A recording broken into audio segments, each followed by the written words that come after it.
Hello all, welcome to today's session. Today we will be discussing the ballad Sir Patrick Spens, which was a popular child ballad of England.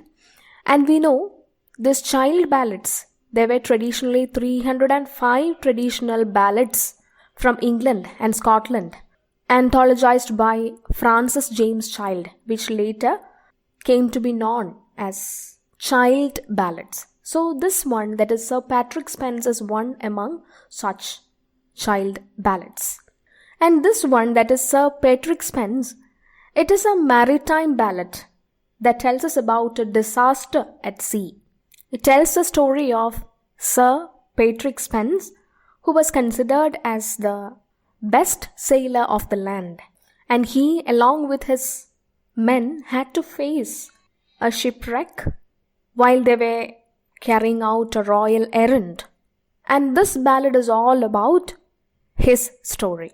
So you know what a ballad is. Ballad is a form of verse which is often narrates a story in short stanzas. So the origin of this term ballad can be traced back to medieval French word ballade, which meant a dance song. And ballads, they were the popular poetic form of England during the medieval period. And regarding the form of a ballad, they are often structured in couplets. Couplets means two-lined stanza. And couplets of rhymed verse, that too of 14 syllables. And these ballads, they were originally written to accompany dances. And that is why they were composed in couplets with refrains in alternate lines. So that is the reason why they are written in couplets with refrains in alternate lines. And these refrains would be used by the dancers during their performance. And another important thing is that ballads, they are usually and heavily influenced by the regions in which they originate.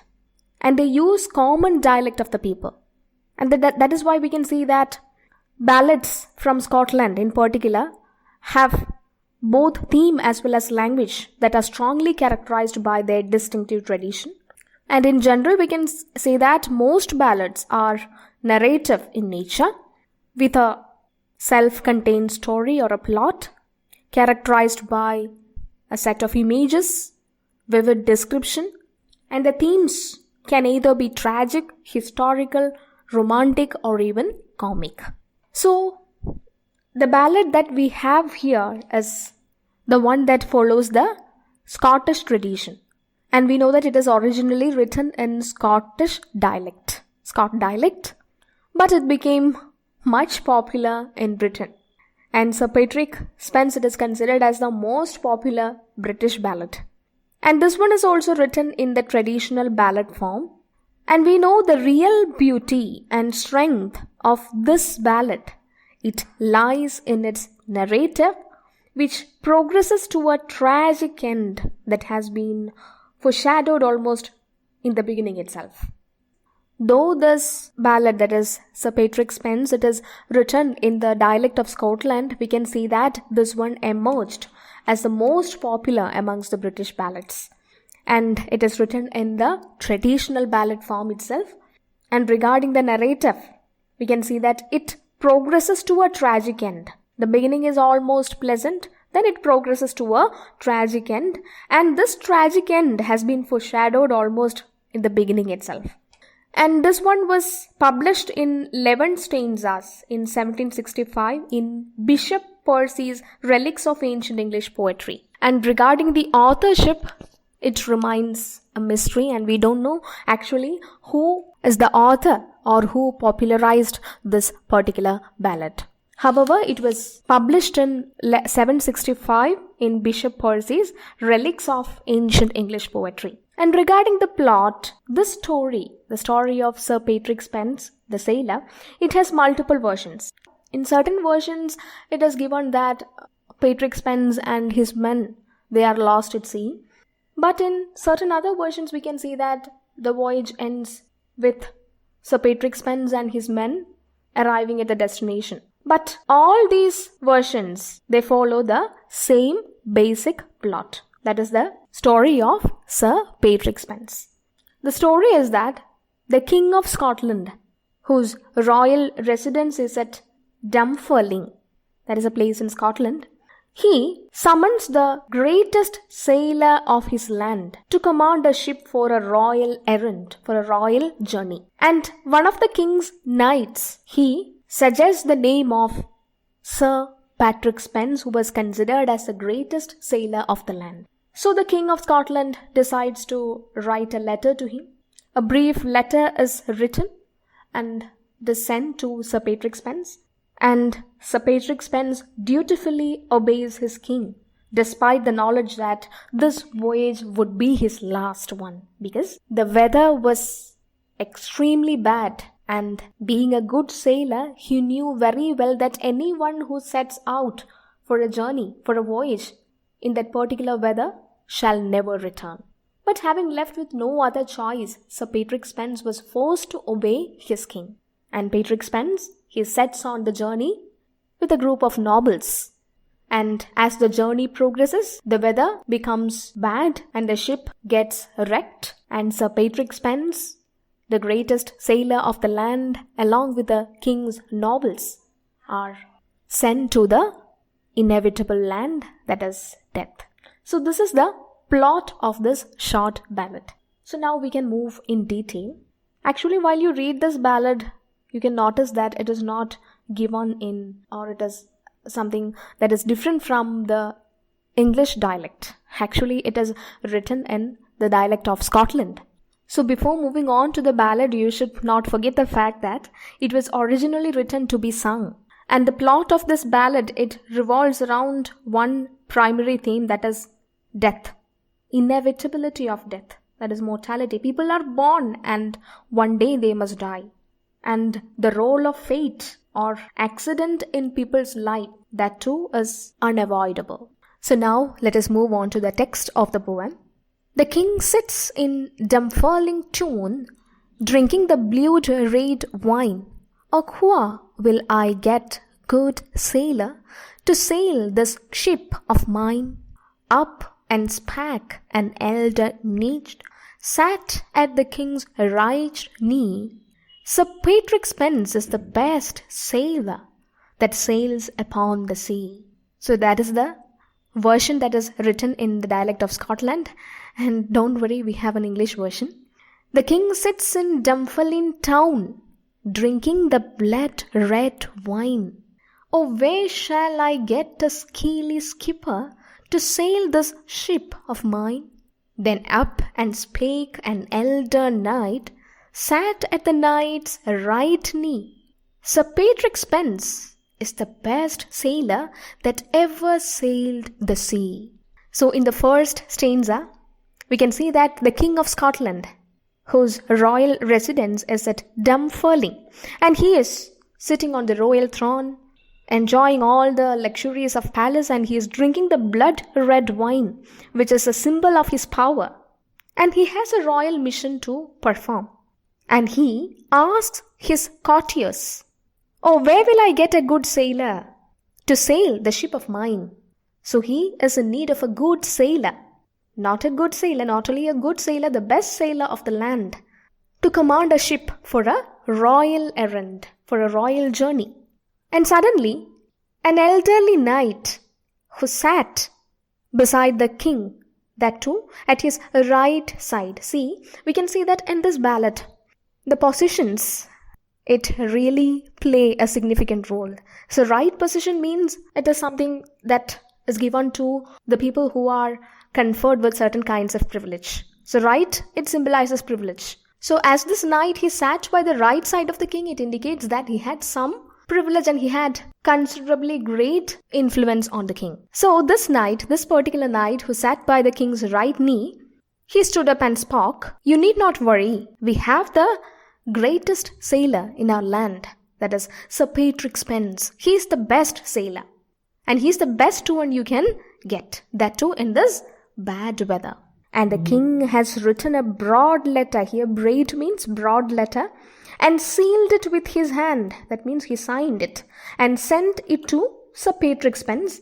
And the content of this letter is that To Norway, to Norway, to Norway over the foam, the king's daughter of Norway, it's thou must fetch her home. So it is believed that during the reign of King Alexander III of Scotland, this particular incident happened. Actually, the daughter of King Alexander III of Scotland, that is Margaret, she was escorted by a large party of nobles to Norway for her marriage to King Eric. So they were going to Norway to get her married to the King of Eric. And on the return journey, many of them were drowned. And 20 years later, that is after the death of King Alexander, his granddaughter, she is also Margaret. She emerged as the heiress to the Scottish throne. And on the voyage to Scotland, she died. So we can see that these two voyages forms the stuff of this ballad, or the crux of this ballad. So anyway, we can believe that, or we can consider that the king is none other than Alexander III of Scotland. And here, to Norway, to Norway, to Norway over the foam, the king's daughter of Norway, it's thou must fetch her home. So the royal errand is nothing but they have to fetch the king's daughter of Norway to home. So we can conclude that it is the second story, the second plot or thread that is being discussed here. That is after the death of King Alexander III, when Margaret, his granddaughter, who is also the maid of Norway, she became the heiress to the Scottish throne, and on her voyage to Scotland, she got drowned. So perhaps Sir Patrick Spens might have taken up the task of bringing her home. So on their way to Scotland, all of them got drowned in the sea. So this is the royal errand, that is to Norway, to Norway. The king's daughter of Norway should be brought back to home, that is Scotland. So this was the content of the letter. The first line that Sir Patrick read, a loud lost he. The next line that Sir Patrick read, the tear blinded his eye. The first line that Sir Patrick read, a loud laugh laughed he. The next line that Sir Patrick read, the tear blinded his eye. E means eye. So here, Patrick Spens, he received the letter from the King of Scotland, and he reads the first line and he laughs. Maybe a compliment from the king, praising Sir Patrick Spens and his skills. So that is why he laughed reading the first line. But the second line, it brought tears into his eyes. That is because he felt that his fate itself was sealed in the strange letter. Because as a sailor, he knew very well the weather conditions. And he knew very well that the bad weather won't make the journey a smooth one. Definitely they will have to face danger. But after all, it's a order from the king. So Spens had to obey. Oh, who is this has done this deed, has told the king of me, to send us out at this time of the year to sail upon the sea? So suddenly, Spens now asks, who has done this treachery to me? I don't know who suggested my name to the king, that too in this bad time of the year, to sail upon the sea. Be it wind, be it wet, be it hail, be it sleet, our ship must sail the foam, the king's daughter of Norway, 'tis we must fetch her home. So though Spens blames the one who had suggested his name to the king, suddenly we can see that there is a change in Spens' attitude. He's back to reality, and he feels that it is his duty to obey the king. And it is not manly to hide in one's home instead of facing reality. So a great responsibility is entrusted on his shoulders by the King of Scotland. That is to fetch the king's daughter of Norway to Scotland. So now it is the responsibility of Patrick Spens. So he cannot escape from reality. So be it wind, be it wet, be it hail, be it sleet, our ship must sail the foam, the king's daughter of Norway, it is we must fetch her home. And they hoisted their sails on Monday morn, with all the speed they may, and they have landed in Norway upon a Wednesday. So finally they decided to set on the journey, and they started the sail on Monday morning, and they landed in Norway upon a Wednesday. And they had not been a week in Norway but 2, when that lords of Norway began aloud to say, Ye Scottish men spent all our king's gout and all our queen's fee. And they never stayed, at least for a week, because the lords of the Norway began to shout against them that they are simply wasting the king's money. So they shouldn't stay there any longer and they should return to Scotland. And now Sir Patrick Spens ordered all the Scottish men to get ready for the voyage back to Scotland. Make ready, my merry men all, our good ship sails the morn. But now, another sailor, he expressed his fear regarding the bad weather conditions. Now ever alack, my master dear, I fear a deadly storm. I saw the new moon late yestreen with the old moon in her arm. And if we go to sea, master, I fear we'll come to harm. As Spens gave orders to his men to get ready to sail that morning, one of his sailors, he expressed a fear regarding the weather conditions. He said that he feared a deadly storm might come because he saw the new moon late yestreen with the old moon in her arms. He has seen the new moon in the arms of the old moon. Actually, that is a reference to the crescent moon. The crescent moon, it may appear like a baby moon in the arms of the old moon. Actually, it is a crescent moon, but it was considered as an evil omen then that predicted a bad weather. So the new moon in the arms of the old moon was always a nightmare for the sailors. It indicated bad weather or a deadly storm. So this particular sailor, he expressed his fear that if they go to sea, they would come to harm. But they had to sail, and they started the sail.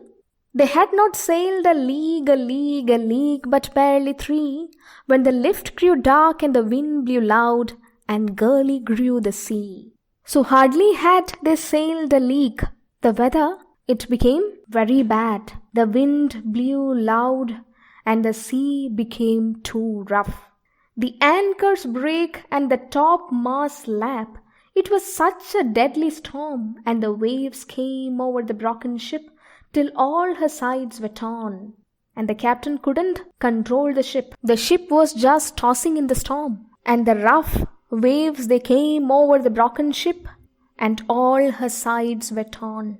Oh, where will I get a good sailor? Will take my helm in hand, till I get up to the tall topmast to see if I can spy land. And the captain now, he was looking for a good sailor who would take the helm of the ship in his hand. Helm here means the steering of the ship. So till he would get up to the tall topmast to spy the land, to look, to survey over the sea whether there is any possibility to steer the ship to some land. But the sailor said, "Oh, here I am, a good sailor, and will definitely take the helm in my hand till you go up to the tall topmast, but I fear you will never spy land. But dear master, I don't think that you can do that, because the weather is too rough and we are far away from the land." He had not gone a step, but barely in, when a bolt flew out of the good ship's side, and the salt sea came in. So hardly had they said so, a bolt of the ship flew out of its side, and suddenly the salt sea came inside the ship. "Go fetch a web of the silken cloth, another of the twine, and wrap them in our good ship's side, and let not the sea come in." And the sailor was ordered to fetch a silken cloth and a twine so that they can cover the ship's side or prevent the salt sea from entering into the ship. They fetched a web of silken cloth and the twine, and they wrapped them into the good ship's side, but still the sea came inside. But nothing could prevent the sea from getting inside the ship, because the weather was too rough, and nobody could control the elements of the sea. "O loth both were our good Scots lords to wet their cog-heeled shoon, but long ere all the play was played, they wet their heads aboon." And the irony is that we can see that a bunch of fools there with Sir Patrick Spens, that is the nobles of Scotland. The nobles here means the nobles only by birth. And these fellows, they are afraid even to wet their shoes when the rough sea is inside their ship. Actually, we can only call them a bunch of fools because they are not realizing that ultimately they all are going to die. These nobles who are afraid to wet their shoes are going to wet the whole body within no time, and they will be drowned soon. So they are not realizing that fact. But Spence knows that they are all doomed to drown in the storm. And we can see that their concerns, the concerns of the nobles, they are indeed petty when compared to that of Spence, who is indeed a valiant. And these nobles, they are nobles by birth only. And Spence is noble by his deeds, his valor, his courage, his determination. And many was the feather bed that fluttered on the farm, and many was the good Lord's son that never more came home. And I think we are going through the most philosophical part of this ballad. Here shipwreck, it is considered as a play or the trick of fate, where sailors are presented as toys in the hands of nature. And those nobles who were reluctant to wet their shoes were washed away by the furious storm within no time. Nature only needs a second to turn things topsy-turvy. And we can see that many was the feather bed that fluttered on the foam. The feather bed here refers to the nobles' hats. And many was the good Lord's son that never came home. So now we can see that the feather hats of those nobles who were reluctant to wet their shoes when the sea came in are now floating over the sea. That means the nobles, they are no more. They are drowning. The nobles' hats, they stand as a symbol for worldly vanity. And it is ironic that the hats swim but the nobles can't.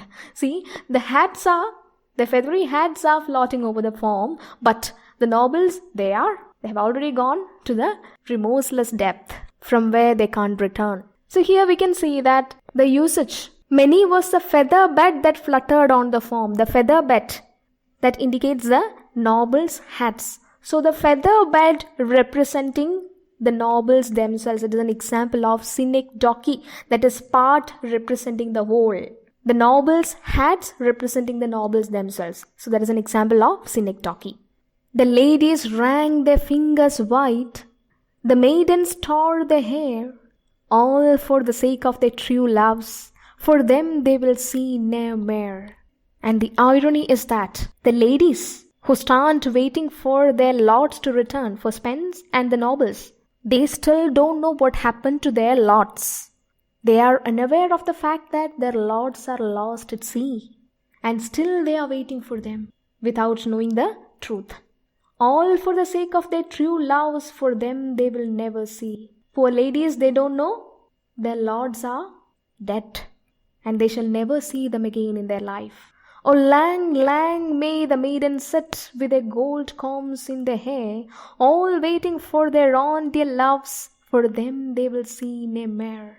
And these women, they shall wait for their dear lords for a long time, with their shining gold combs in their hair. So see the irony. The gold combs on their hair shall always be the same, but their hair shall turn grey with the passage of time, and they won't realize it, and they shall continue waiting for their lords without realizing the fact that they are lost forever. And these women shall wait for their dear lords, but the irony is that their men no longer are theirs, but now they belong to death. Oh, lang, lang may the maidens sit with their gold combs in their hair, all waiting for their own dear loves, for them they will never see Nemer. Nemer means no more. Oh, 40 miles of Aberdeen, 'tis 50 fathoms deep, and there lies good Sir Patrick Spence with the Scots lords at his feet. So these women, they will never see their lords again, but the irony is that the readers can see these lords resting on the watery beds. So here, there is a situational irony. Actually, the readers very well know where their lords are. They are lost forever. And still these women who are unaware of that fact is waiting for them to return. See the irony. Of 40 miles of Aberdeen, 'tis 50 fathoms deep, and there lies good Sir Patrick Spens with the Scots lords at his feet. And Spens, he lies almost 50 fathoms beneath the sea, 40 miles away from Aberdeen. He lies beneath the sea, and all the nobles, all those Scot lords, they lie at his feet. So now the good Spens, like the good ship, is 50 fathoms beneath the sea. And see how the positions of the body indicates the social status.